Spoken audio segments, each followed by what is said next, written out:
The house smelled of damp soil and old flesh, one of those hidden deep in the brush, with windows too small to let light in, or perhaps too small to let out what lived inside. The first time I approached it, still a boy, I thought I heard crying, but it was thinner than any human voice. In Querétaro, we learn early not to ask questions, but some sounds cut through the soul like a rusted blade. They said he was a kind man, lonely, yes, but generous. He helped widowed mothers, took in other people's children, offered bread and shelter, but the bread tasted like candle wax, and the shelter was as cold as an altar abandoned by God. The children vanished like morning fog, and every time one went missing, someone would say, perhaps they left with Mr. Emiliano. But no one asked where, or why, until one day they asked too late.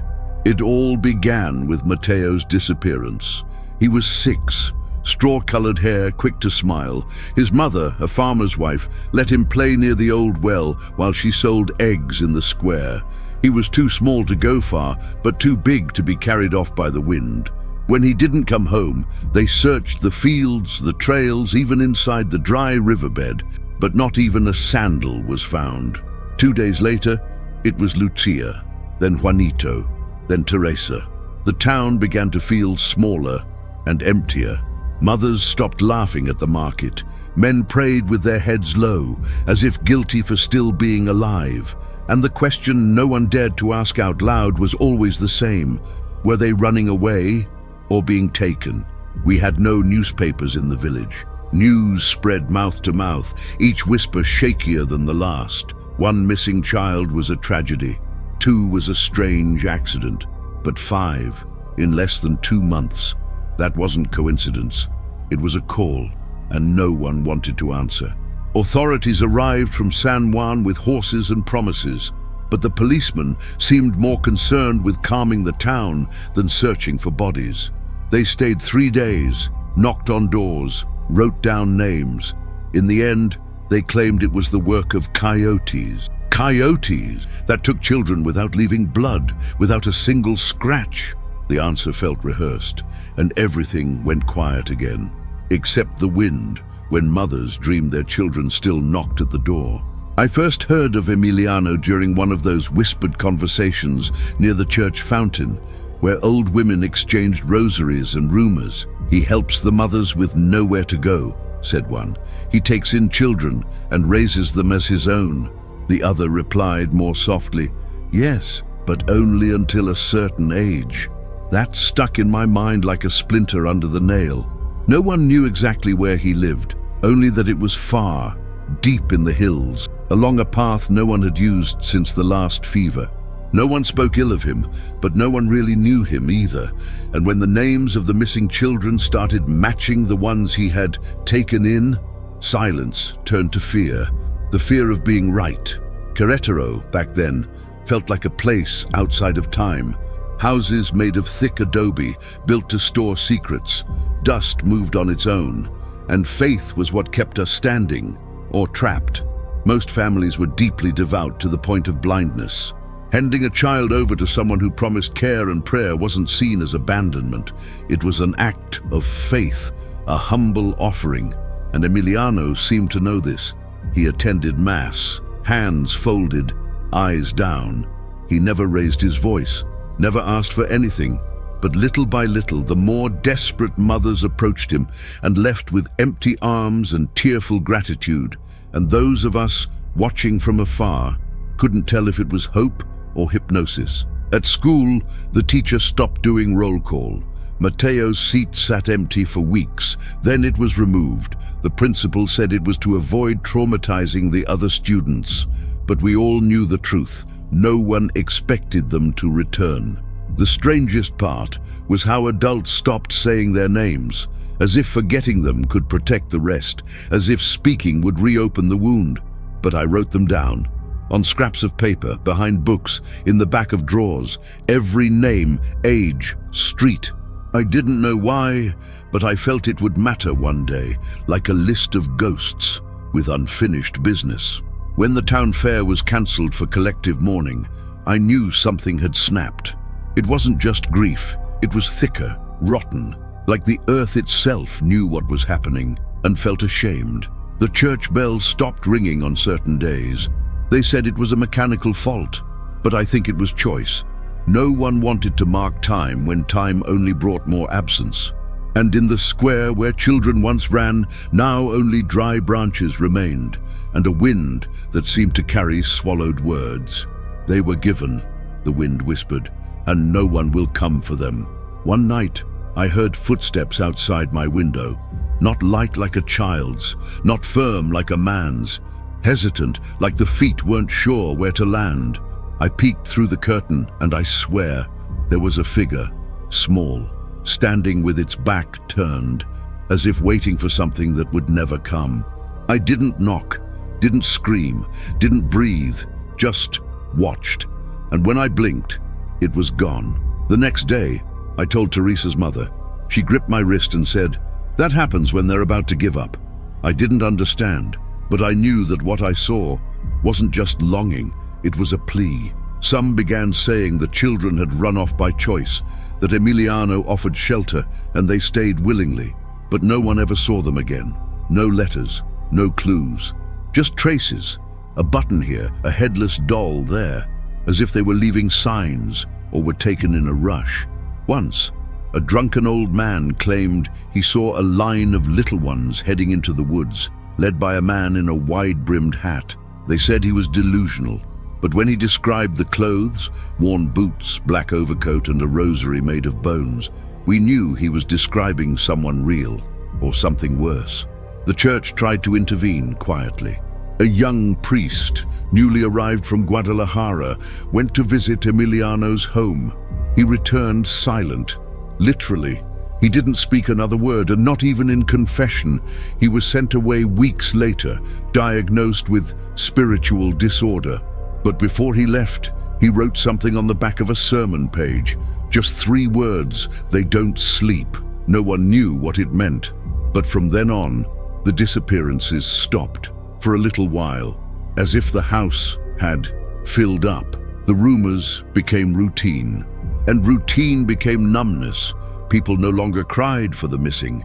They simply adapted, as if the town were in a permanent state of mourning.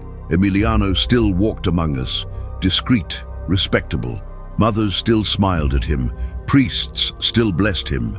But we, the children who remained, felt that something was deeply wrong, in our stomachs, in the air, in the way shadows stretched when he passed. And maybe the scariest thing was realizing no one wanted the truth. Because the truth would demand confession. No one really knew where he came from. Some said the north, others whispered he had fled from the south, where a plague had swallowed an entire town. What everyone agreed on was this: he arrived when the drought began, and stayed when the rain returned. The first time I saw him, he stood leaning against a rusted gate, staring at the clouds like he was listening to something inside them. He wore an old hat, always the same one, and a long coat that brushed his ankles, even on the hottest days. His face was pale, sharp, wrinkleless, but not young. Old in the way things become after witnessing too much. His eyes were hollow, dark, without shine. His voice, when he spoke, was dry and soft, as if each word was weighed. But the most unsettling thing was how easily he smiled. A small, toothless smile that never reached his eyes. They called him Señor Emiliano. Just that. No last name, no history. People said he was a carpenter, repaired furniture, fixed broken roofs, patched fences, never charged money, just accepted whatever they gave. Bread, fruit, holy water. But he always left something behind.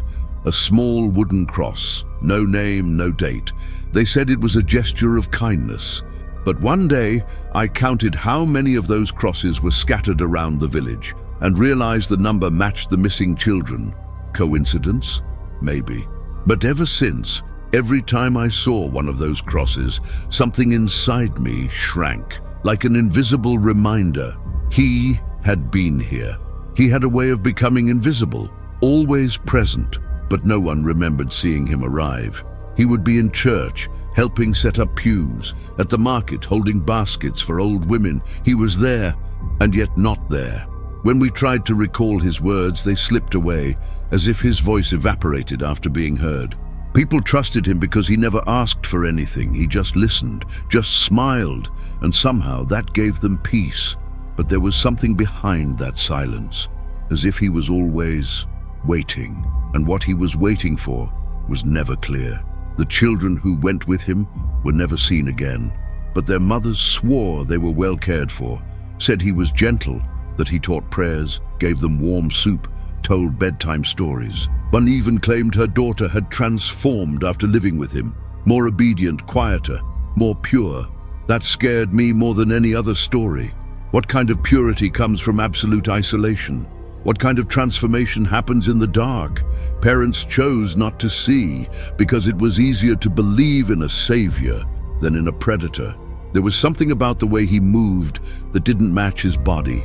It was too precise. Each step rehearsed. Not like a man, but like someone pretending to be one, like he had studied people and was mimicking their rhythm. Even his whispers felt memorized, as if he were always performing a role, the kind man, the servant, the neighbor. But sometimes, when he thought no one was watching, he stopped. Stillness was his rest. No blinking, no shifting his shoulders, just shallow breaths, like the body was only a disguise. And in those moments, you could see it. Emiliano wasn't made of the same things we were. One night I followed him. It was a new moon, no candles lit in the village. He had just left the home of a woman who'd recently lost her husband, and days before, her son. He walked slowly, as if nothing waited for him. The road was loose stone, but his steps made no sound. I hid behind trees, hoping he couldn't hear my heart.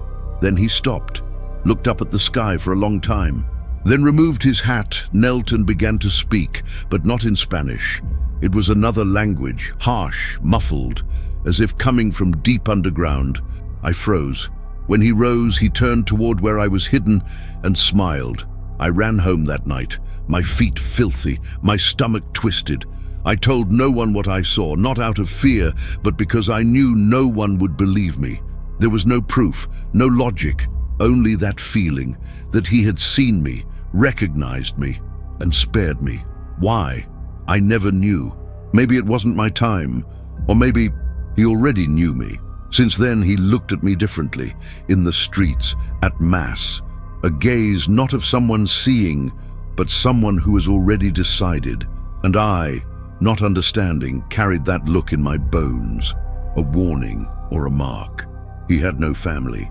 No one saw him write letters. No visitors. No mention of parents.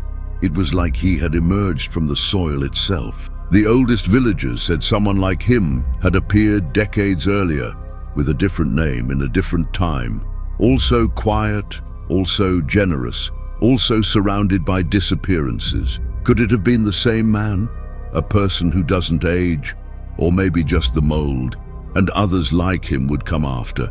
The doubt grew like moss on the walls of every home. No one said it aloud, but everyone felt it. Once, during a procession, he was asked to help carry the statue of St. Michael. The moment he touched it, the platform collapsed. No wind, no stumble, it just fell, cracked in half. Everyone froze. The priest stuttered something about chance. Emiliano simply stared at the broken pieces, bowed his head, and walked away. The next day, 2 children went missing. Coincidence? Maybe. But after that, he was never asked to touch holy images again. Still, he kept coming to church, always in the same pew at the back, and when the chalice passed by, he only watched. What made him seem harmless was his lack of desire. He didn't seem to want anything, didn't covet, didn't ask, didn't dream. To the adults, that meant purity, but to me, it meant the opposite. It was a sign of something no longer human. Someone who doesn't desire also doesn't fear, and one who doesn't fear is capable of anything. Emiliano was the void, dressed in kindness, silence given form, and still people accepted him. Because deep down, it was easier to live with the mystery than to face it.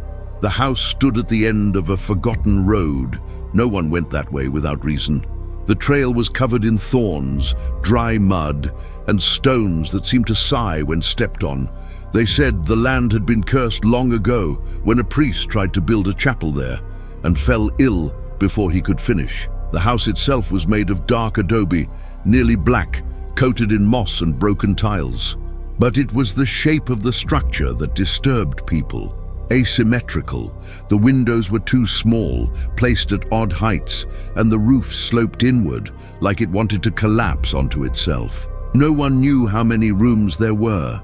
At night, a light glowed faintly behind heavy curtains, and a shadow moved inside, always in the same rhythm. I only got close once. It was raining, and I pretended to gather firewood to justify the detour. The smell hit me before I even saw the fence: extinguished candles, wet leather, and old blood. The weeds around the house grew strangely, twisted, with dry leaves clinging to the living ones.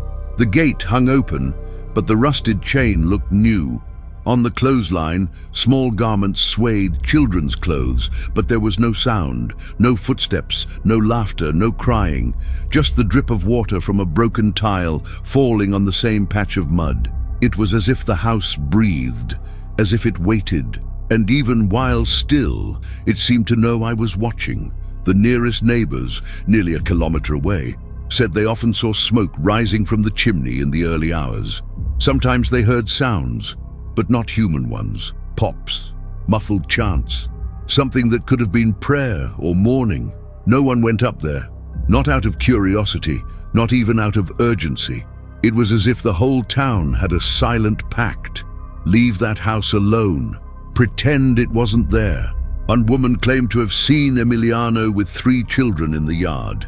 They weren't playing, just standing still, holding hands, facing the woods. They looked like they were waiting for someone, she said, or something.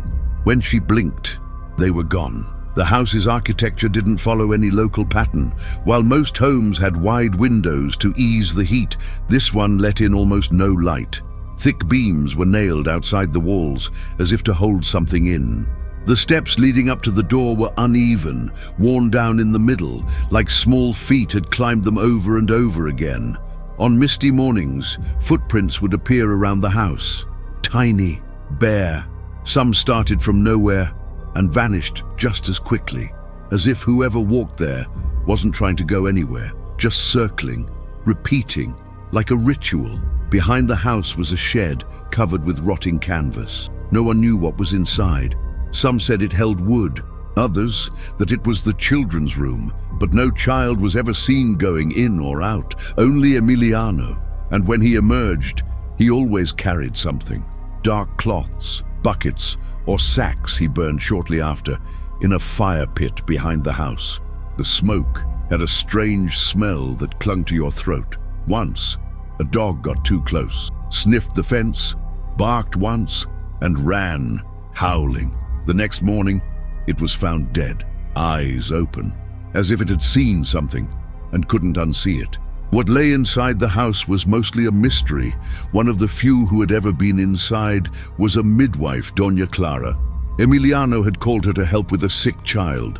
She returned hours later, silent, told no one what she saw.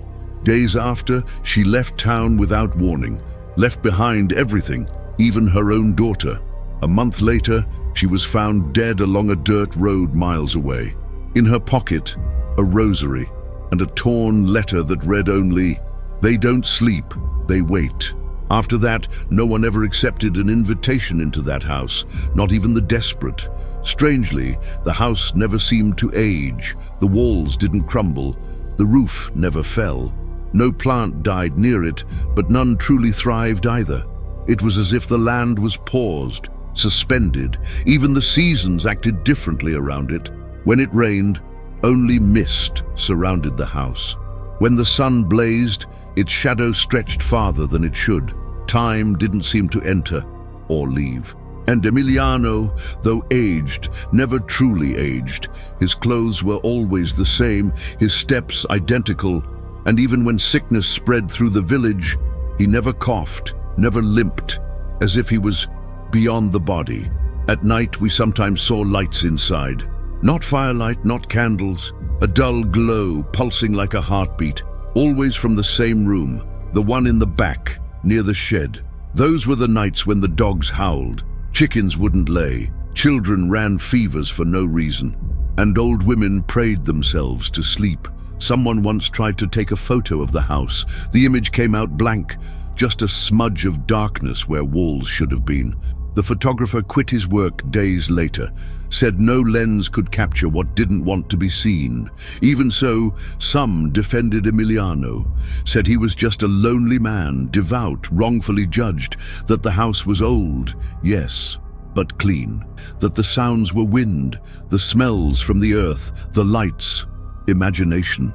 It was easier to explain than to confront, more comfortable to keep the veil in place, but we knew, we felt it. The house wasn't just a house.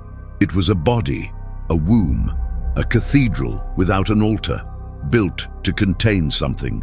And the children, maybe they didn't live inside. Maybe they became part of it. There was a night the house cried. It wasn't a human sound, nor animal. It was a deep, thick weeping that seemed to come from the ground itself. It lasted almost an hour. No neighbor left their home. No candles were lit. Everyone heard it. Everyone pretended not to. The next morning, the bells rang on their own at sunrise. The priest couldn't explain it, but I knew. It was as if the house had lost something, or someone, or swallowed more than it could hold. After that night, no one walked that path again. The house went silent, but sometimes it still breathes. He never asked, never offered. He simply appeared at the right time with the right silence. As if he could hear sorrow from afar and knew exactly when to knock. He wasn't pushy, wasn't charming, just present.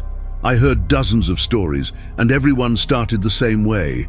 Tragedy, a father dead from fever, a mother gone mad, the drought, the hunger, the shame, and in the middle of it all, the child, alone, vulnerable. Emiliano would arrive like comfort, a man of faith with gentle words and calm eyes. He would say he could take care of them just for a while, just until things got better. It was never meant to be permanent, but no child ever came back. There was something in the way he spoke that made it sound reasonable.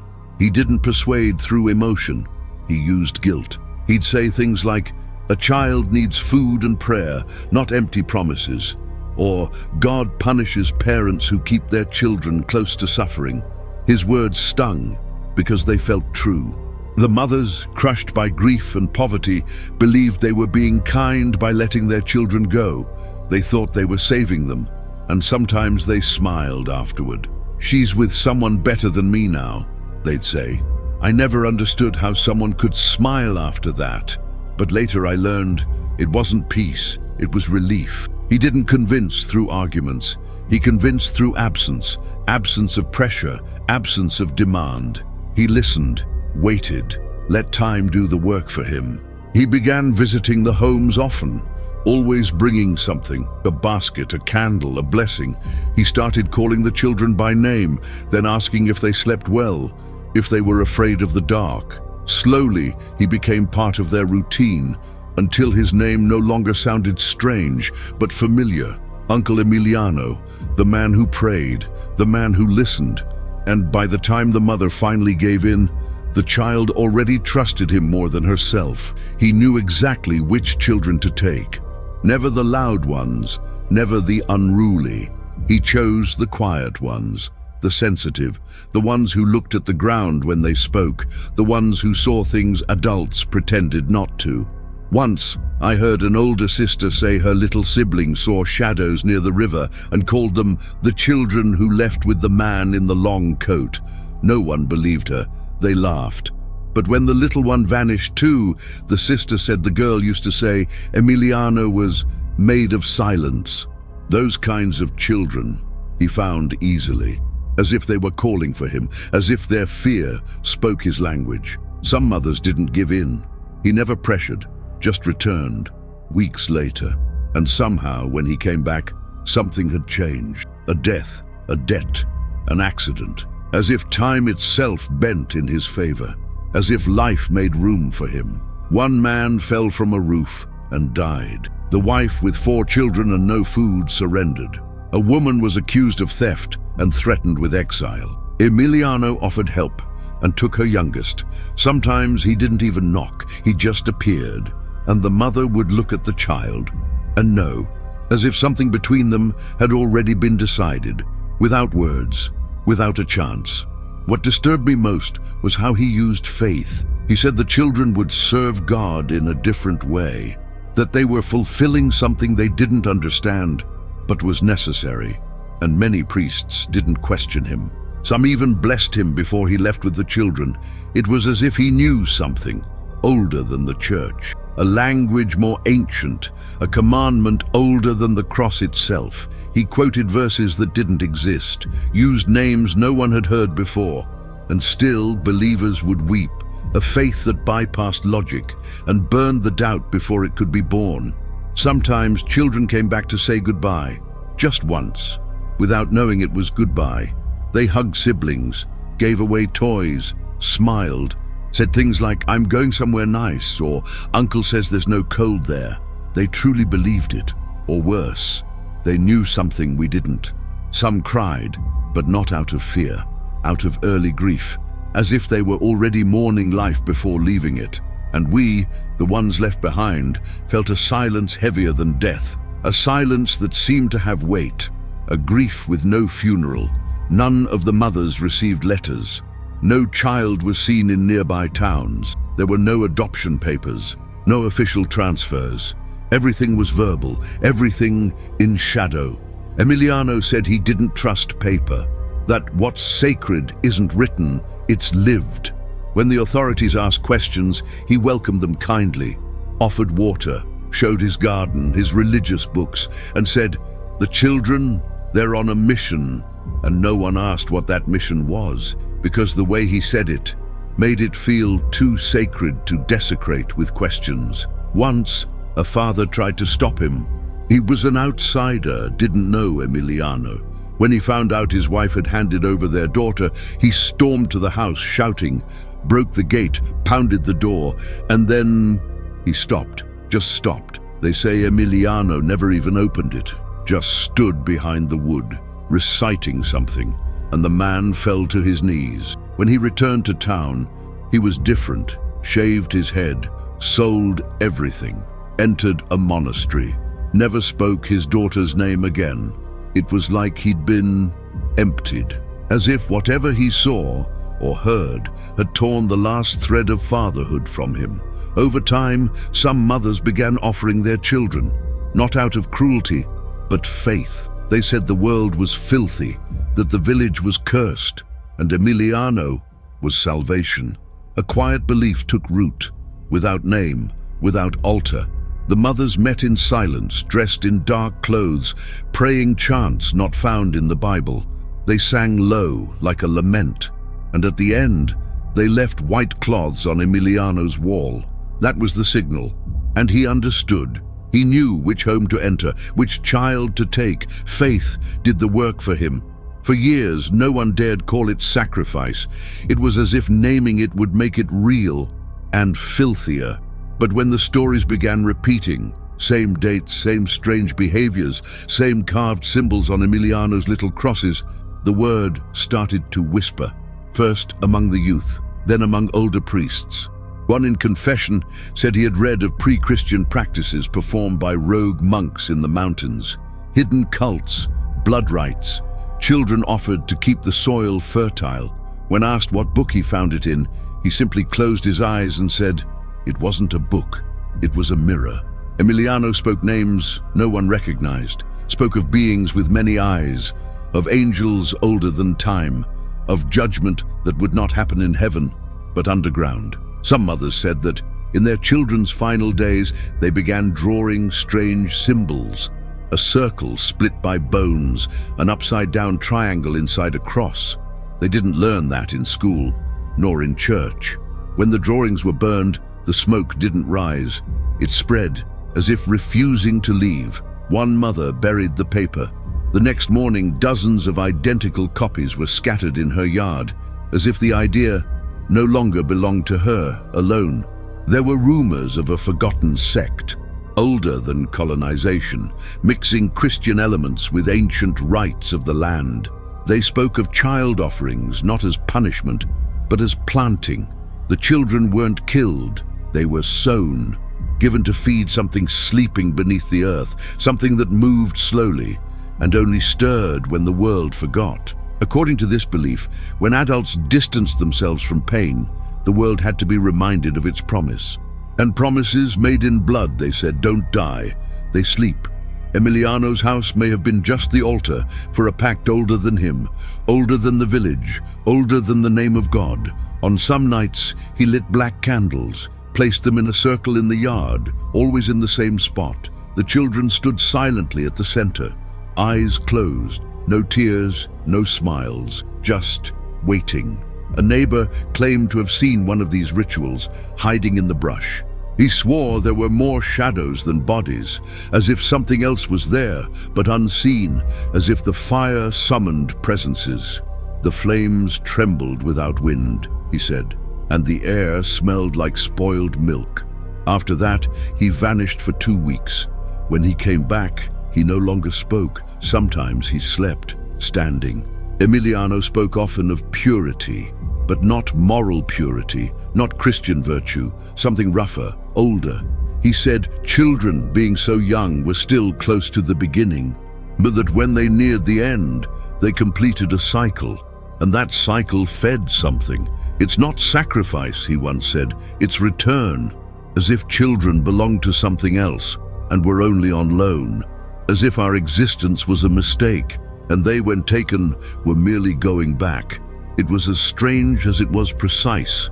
Strange because it defied all we'd been taught. Precise because it explained how he lived. Emiliano's garden never wilted, even without water, even in drought, as if the soil was nourished by something unseen, and the food had a metallic taste. Some who ate fruit or herbs from there said they had strange dreams of staircases that led nowhere, of voices coming from inside stone, of eyes buried in the earth. One woman vomited dirt for 2 days. Another lost her sight for a week, but claimed she could see more clearly than ever. I see with another part of me, she whispered. When asked what she saw, she cried. The strangest part was that when confronted with traditional religion, Emiliano never got angry. He smiled calmly and said, "You mistake faith for fear." Once, a missionary tried to exorcise him, came from afar with crosses, oil, and fire in his voice. Emiliano simply looked at him, touched the crucifix, and the wood darkened. The missionary left that same day, said the issue wasn't possession, it was origin. He doesn't carry evil, he carries the beginning. That's what he said. And those who heard it never forgot. Some believed Emiliano wasn't possessed at all, that he was something else, a priest, a channel, a bridge between what was and what would come. He didn't worship demons, he served something beyond us, something nameless, faceless, that asked for only one thing: renewal. And renewal, according to the stories, always came through the flesh of the innocent, but not as punishment, as planting, as rebirth. He didn't glorify pain, he glorified offering. And in some way, he seemed to suffer with it, like a gardener who loves his flowers, but knows they must be buried to bloom again. In the old parish archives, I found a manuscript. No date, no name, just a strange prayer written in Old Spanish and broken Latin. It spoke of carriers of silence, of children given to deep sleep, and at the end it read, "When the number is complete, the womb shall open." The manuscript was hidden inside a Bible without covers, its edges stained with dry blood. I showed it to the priest. He told me to forget it, tore it apart. But that night, I saw an identical copy appear in the confessional, as if it could no longer be destroyed. To this day, no one knows exactly what Emiliano believed, and maybe neither did he. Maybe he was just the vessel, the bridge, or maybe he was the altar itself, the body where the ritual happened. He never called himself a saint, never claimed to be a prophet. He only said, "I'm here because someone needed to forget," And that phrase still echoes, as if he knew that someday someone would remember, and when they did, everything would begin again. The signs were everywhere, but when eyes don't want to see, everything becomes just another shadow. The first reports were quiet, almost shy. A mother said her daughter woke up screaming, calling for siblings who had been taken. An old man mentioned hearing chanting at night far off, though no neighbors lived nearby. A teacher said several students had drawn the same image on different days, a serpent with eyes on its sides. And each time someone tried to file a report, the paper vanished. The complaint was lost. The officer was reassigned. A priest fell suddenly ill. Everything reset, as if the village itself was being restarted. The regional police station was small. 2 men, 1 phone, and a single gun. When mothers began whispering about Emiliano, the room fell silent. One officer wrote his name in a notebook. The next day, the page was blank. Another tried to visit his house. He came back with a high fever and bloodshot eyes, like someone who hadn't slept in days. He said nothing, just requested leave and never returned. People began using words like coincidence or mass hysteria. But it wasn't hysteria. It was fear. Fear of what might happen if someone touched the center of it all. Fear of becoming part of the house, part of the womb. An anonymous letter arrived one day. Red ink, no signature. It read, "They're still inside. They sing. They have no eyes." The police ignored it, called it a prank. But I saw the letter. It smelled like rust, and the handwriting was a child's. A week later, the school was vandalized with the same phrase. And hanging from the gate, an inverted cross made of hair-twisted string. When they asked the principal about it, she just cried, asked for a transfer. The next day, she vanished with her daughter. No trace, never seen again. One man tried to map the disappearances, a retired cartographer obsessed with strange cases. He drew a circle connecting the homes of the missing children. At the center, Emiliano's house. When he presented it to the town leaders, they were outraged. To accuse without proof is sin, they said. He insisted, said the pattern was clear, that it couldn't be random. 3 days later, he was found at the bottom of a dry well. No wounds, no bruises, but his eyes were gone, as if they had left before the body did. A priest once spoke of a strange confession. A woman, weeping, said she saw her son walking hand in hand with someone who had already died. The boy told her, "He called me, he said there's still room in the house." The priest wrote it in a hidden journal, but he never preached about it, never warned the authorities, just prayed. And months later, he was committed to a convent far away, diagnosed with penitent hallucinations. Before leaving, he whispered to an altar boy, "When children's eyes change color, it means they're not from here anymore." Another ignored sign was the smell. Yes, the smell. In the days before a child disappeared, the village air would change. Thick, like old perfume mixed with something sour. Subtle, but noticeable to those with keen senses. A blind woman claimed she could tell when Emiliano would take someone, just by the smell. "He carries the end around his neck," she said. They laughed at her, called her mad, but every time she warned someone, a child vanished. Until one day, she disappeared too. Her door was wide open, on the bed, a single folded white cloth. No struggle, no blood, nothing. Children started drawing symbols on the walls, with coal, with nosebleeds, with stones. Symbols that later appeared in the mother's dreams. Dreams of their children singing in circles, eyes black, skin covered in soil. The dreams always came at the same time, always before another child vanished. Some mothers sought help from psychologists who traveled in from the city. They recorded, took notes, collected samples, but when they returned to review the evidence, it was gone, blank, burned. One of them said, "Maybe the house doesn't want to be told," but it was the last anyone ever heard from him.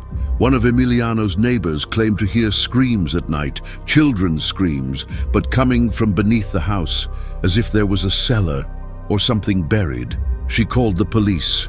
Emiliano welcomed them politely, took them to the basement. It was spotless, too spotless, no dust, no scent. Too clean for a place locked for years, one officer whispered. On the drive back, their tire exploded. They nearly crashed. When they opened the trunk, there was a doll, one no one remembered owning, no explanation. Teachers noticed children beginning to forgetting words, colors, names. One girl said she couldn't remember her mother's face. Another wrote a note and placed it in her mouth, saying, "So it won't leave me." The note read, "He said, I'm a seed." No one understood, until those children disappeared too, as if they were being erased in stages, first from memory, then from sight, and finally from life itself. Still, the authorities called it coincidence, nothing more, just coincidence. But perhaps the greatest sign was the silence of the town itself, the silence of those who saw and pretended not to, who heard and said nothing, who knew and chose not to. There was a rooted complicity, as if Emiliano's presence was a necessary evil, a collective pact, a price paid to preserve some invisible order. Every time someone tried to break the cycle, something happened. An illness, an accident, a loss, as if time itself punished those who disturbed the current. And at the center of it all, him, untouched, unseen, and perhaps eternal. It was August, a heavy day with a warm wind that felt like it was peeling the skin off your back. Emiliano had been missing for 2 weeks. No sign of him in town, no candlelight in the house. The front door closed, curtains untouched. But something shifted. A group of children began approaching the house without fear. They stood silently, staring in, as if waiting for someone to open the door. A father noticed, gathered a few men. They decided to enter. No warrant, no priest, no police. Just rage and fear. They broke the gate. The front door was unlocked, and when the first man stepped in, he vomited. The smell hit first. It wasn't just rot, it was deeper, like meat mixed with old incense and wet rust. The entryway was dark, despite the high sun outside. The windows were covered from inside with black cloth sewn into the wood. The floor was packed earth, but at the center, something pulsed. No regular furniture, just extinguished candles, strings tied to the walls, and dozens of tiny shoes arranged in a circle. In the middle, an open Bible, not in Spanish, not in Latin. The language looked drawn, alive. Beside it, a clay jar filled with hair. In the kitchen, pots sat on the stove, but the fire was out. Still, something boiled. A dark, thick soup bubbled without heat. Inside, shapeless bits of meat, fine bones and baby teeth. Someone screamed. Another man dropped to his knees. Names covered the walls, written in ash and dried blood.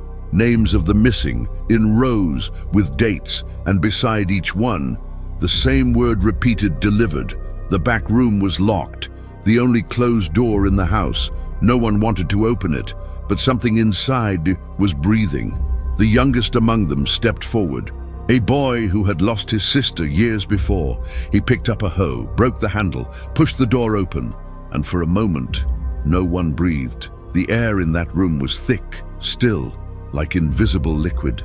The ceiling was low, and the floor, lined with small mattresses. 20, maybe 30, all in a row, all occupied. The children were there, lying down, eyes shut, motionless, but alive.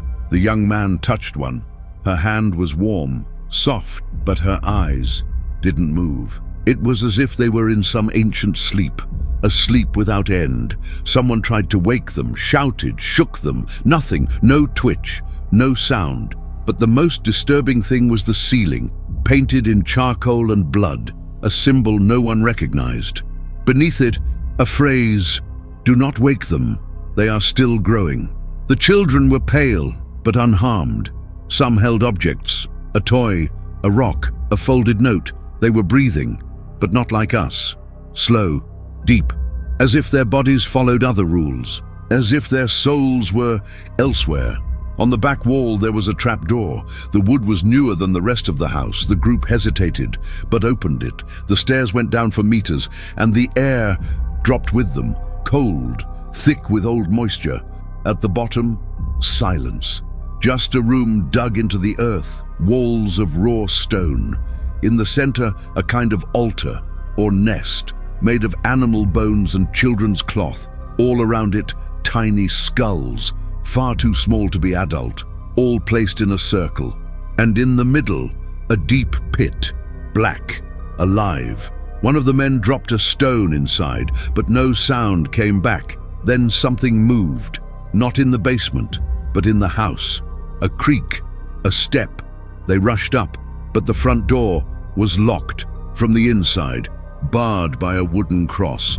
At the foot of the stairs, a voice, a child's voice, but with no tone, just one phrase.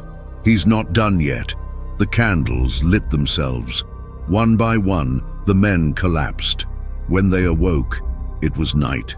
They were outside in the middle of the road, covered in dirt, scratches on their arms, but alive, and the house silent again. The children gone, all of them. Police were called, but when they returned to the house, nothing remained. Empty. No shoes, no soup, no symbols. The mattresses gone, the floor smooth, no trap door, no stairs, just dust. In the center of the room, a note, written in the same handwriting as the anonymous letter months earlier. It read, "If you came back, it's because you forgot." The priest refused to enter. One officer wept without stopping. The case was closed as mass hallucination. No one wanted to speak of it. No one wanted to remember. Still, someone tried to document it. One of the men kept a journal, dates, descriptions, drawings of the symbol, photos. He placed everything in a wooden box, buried it behind the church. 3 days later, he died. Heart failure, they said.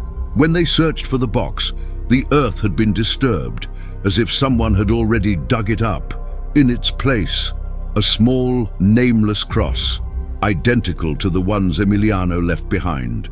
On the back wall of the church, written in charcoal, "You broke the cycle. Now he must begin again." Since then, no one has entered the house. It still stands, untouched. Around it, a patch of darker grass has grown. No flowers bloom there. Animals avoid it. And sometimes at night people swear they hear children's voices singing, but no one gets close, because now everyone knows.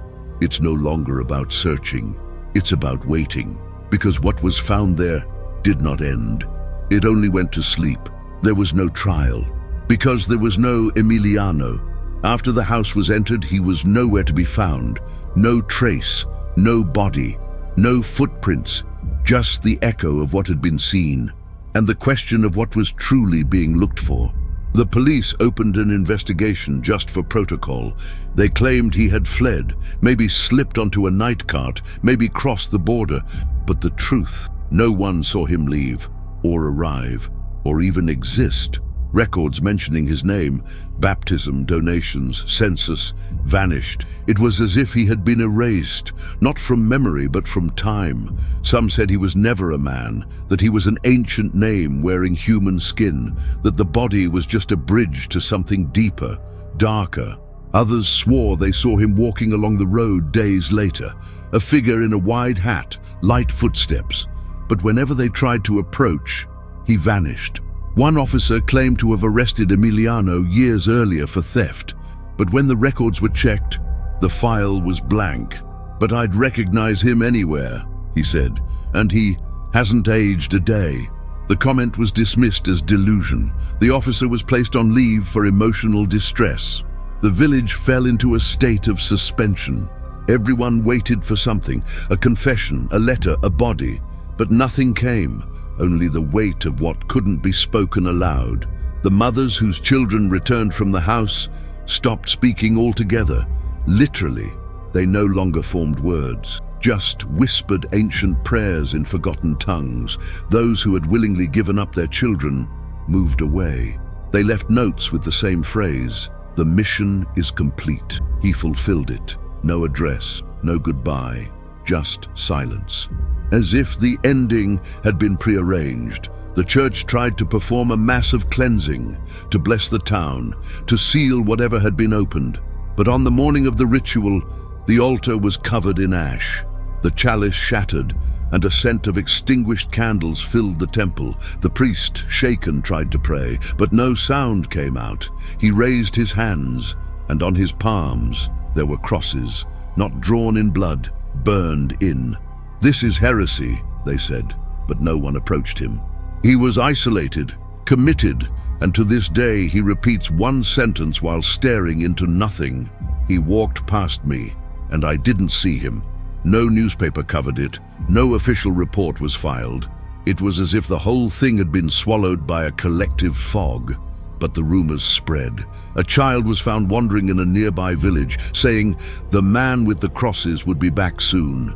A truck driver swore he gave a ride to a man who recited saints' names, then fell asleep with open eyes. A retired officer claimed he was visited silently one night and found a cross on his door the next morning. When he tried to burn it, the wood wouldn't catch fire. It only turned black. Some people said Emiliano was buried, not dead, just buried, preserved, somewhere in the forest. Others believed he now lived beneath the earth, that he breathed through people's dreams, that he used children to keep walking among us. A 5-year-old boy once woke up and said, "I am him," then forgot. Didn't remember saying it. But his mother saw him one night, whispering the same phrase Emiliano used before taking the children. "I'm here because someone needed to forget." The mother lost her mind.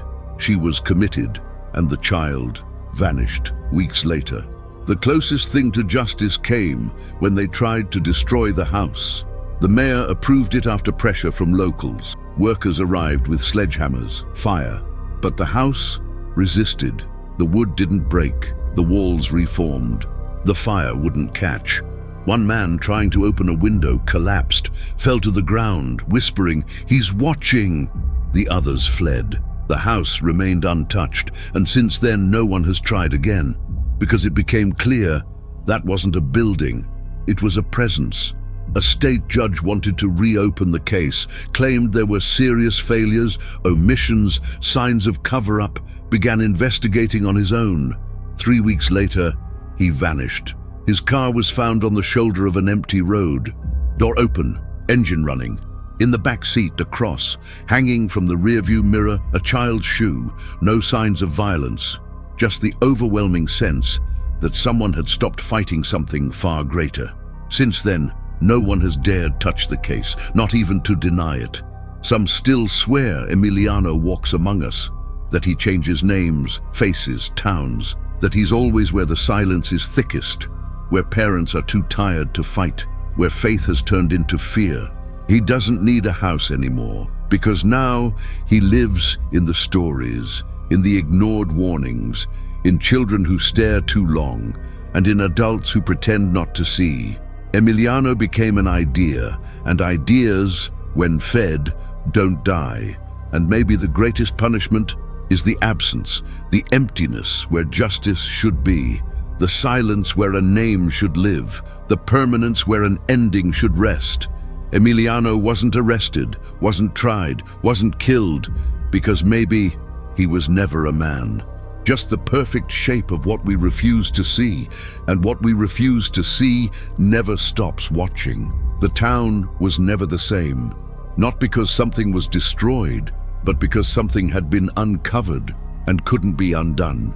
People changed the way they spoke. Laughter became quieter, celebrations shorter, eyes darker. Children were seen from a distance, as if they might vanish at any moment. Silence filled homes. A silence that tasted like fear.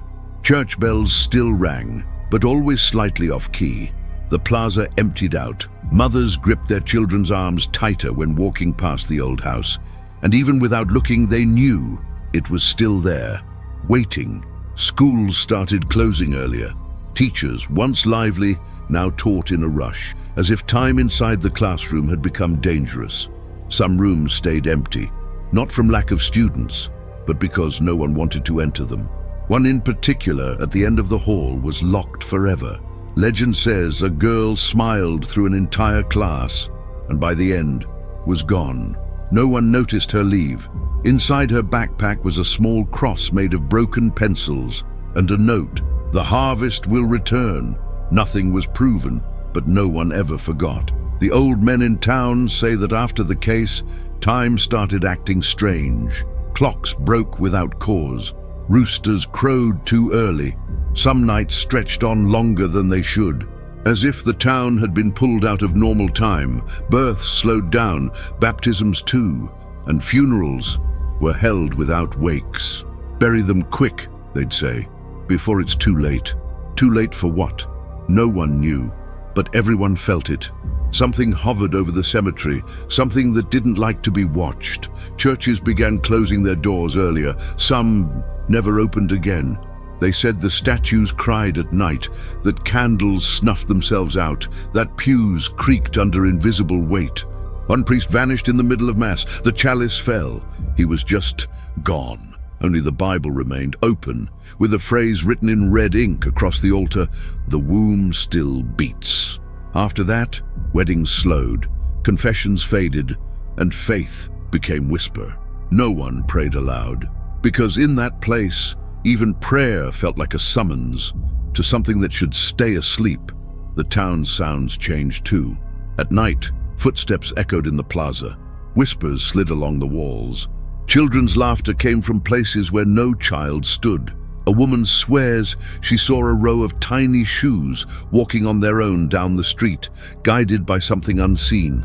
Another resident claimed that every time he turned off the light, he heard breathing from inside his closet. No one died from these encounters, but everyone moved out and left the houses locked. Today, there are dozens of empty homes, and on their doors, barely visible, a small X drawn in charcoal. The legends grew. Some say Emiliano will return whenever the town forgets. Others say he never left, that he now lives in the eyes of children born after the event.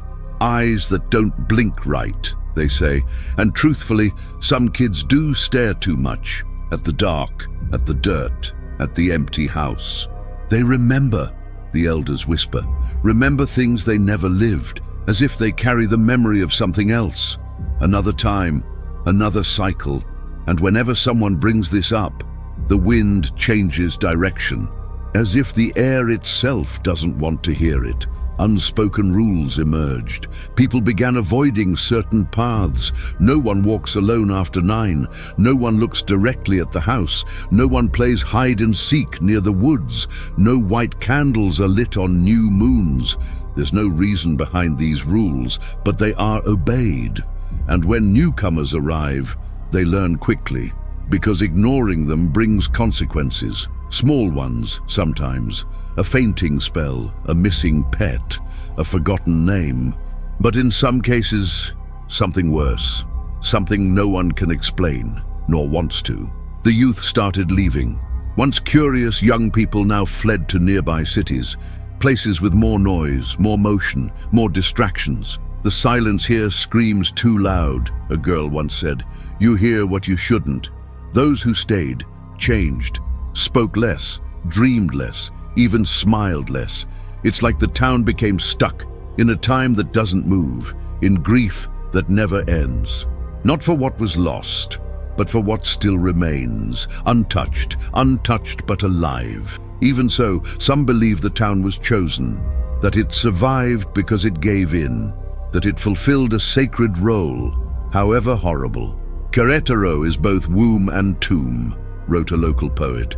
"Here we plant what must never grow and keep what must never die." That phrase was spray-painted on the school wall, erased. Then it reappeared, again and again. Every time someone covers it, it returns somewhere else, as if the town itself had accepted its fate and was slowly becoming what it once merely contained. And the most terrifying part is what still happens. Children disappear for hours, then return, unaware they were gone. Parents find wooden crosses in their child's crib. Sounds rise from the ground on moonless nights. Strangers share the same dreams, despite never meeting. The scars aren't just on walls, they're in routines, in gestures, in how mothers stare at their children before sleep, and how at dawn they rush to see if they're still there, because in Querétaro, no one sleeps in peace. Only those who can, and those who can never dream. Some stories don't end, they just change shape. The case of Emiliano in Querétaro never had a conclusion, and maybe it never will, because it's not about a man. It's about the space he occupied and the emptiness he left behind. To this day, locals say they still feel something, not in screams, but in absences. Things that should be there and aren't. Folded clothes that vanish, photos where faces blur, lives that slowly hollow out, as if he's still harvesting, not children, but pieces of existence, pieces no one will ever claim. Children born after the case. Some carry something strange in their eyes, a stillness that doesn't belong, a calm that feels misplaced. One 9-year-old girl wrote during class, "He still lives here." When asked who, she simply replied, "The father of those who never come back." Another child at a different school told her teacher, "My brother has already been chosen," but she had no siblings. When the teacher questioned her, the girl fainted. When she woke, there was a small cross scratched into her palm. Doctors had no explanation. The school asked for the matter to be forgotten. People say they see Emiliano in dreams, but not like before.